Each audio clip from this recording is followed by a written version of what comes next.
বাংলাদেশকে মাথায় রেখে এবার শিলিগুড়ি করিডোর বা চিকেন নেক নিয়ে যুদ্ধকালীন মহাপরিকল্পনা হাতে নিয়েছে ভারত। সামরিক সক্ষমতা বৃদ্ধির এই উন্মাদনা আঞ্চলিক ভূ রাজনীতি, বিশেষ করে চীন বাংলাদেশ ভারত সমীকরণ এবং বাংলাদেশ সীমান্তে নিরাপত্তার জন্য সরাসরি উদ্বেগ তৈরি করছে বলে মনে করছেন বিশেষজ্ঞরা।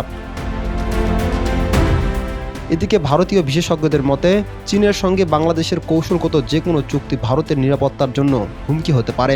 তাই চিকেন নেকের নিরাপত্তা বজায় রাখতে প্রতিবেশী দেশগুলোর ভৌগোলিক দুর্বলতার উপর কৌশলগত চাপ বজায় রাখতে চায় নয়াদিল্লি।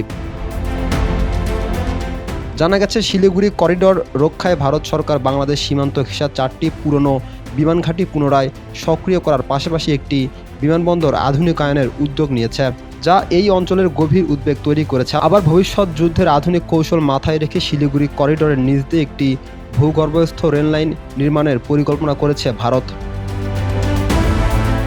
তথ্য বলছে, ভারত শিলিগুড়ি করিডোরকে কেবল একটি দুর্বলতা বা কৌশলগত ফাঁক হিসেবে না রেখে এটি একটি দুর্ভেদ্য সামরিক দুর্গে পরিণত করছে। সাম্প্রতিক সময়ে এখানে রাফাল যুদ্ধবিমান, আকাশ প্রতিরক্ষা ব্যবস্থা এবং 3টি নতুন সামরিক গ্যারিসন স্থাপন করা হয়েছে।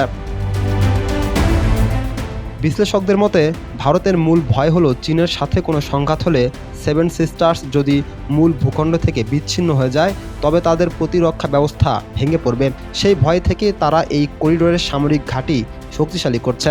এর ফলে ভারত সামরিক শক্তির জোরে যে কোনো একপক্ষীয় সিদ্ধান্ত বাংলাদেশের উপর চাপিয়ে দিতে পারে। তাই ভারতের এই সামরিক প্রস্তুতি বাংলাদেশের জাতীয় ও সীমান্ত নিরাপত্তার জন্য হুমকি হয়ে দাঁড়াবে। ভারত এই সামরিক আইনকে বাংলাদেশের উপর চাপ সৃষ্টির হাতিয়ার হিসেবে ব্যবহার করতে চায়।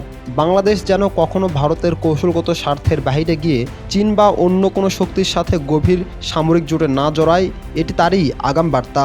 এসব তথ্য তুলে ধরে একটি প্রতিবেদন প্রকাশ করেছে দৈনিক নয়া দিগন্ত।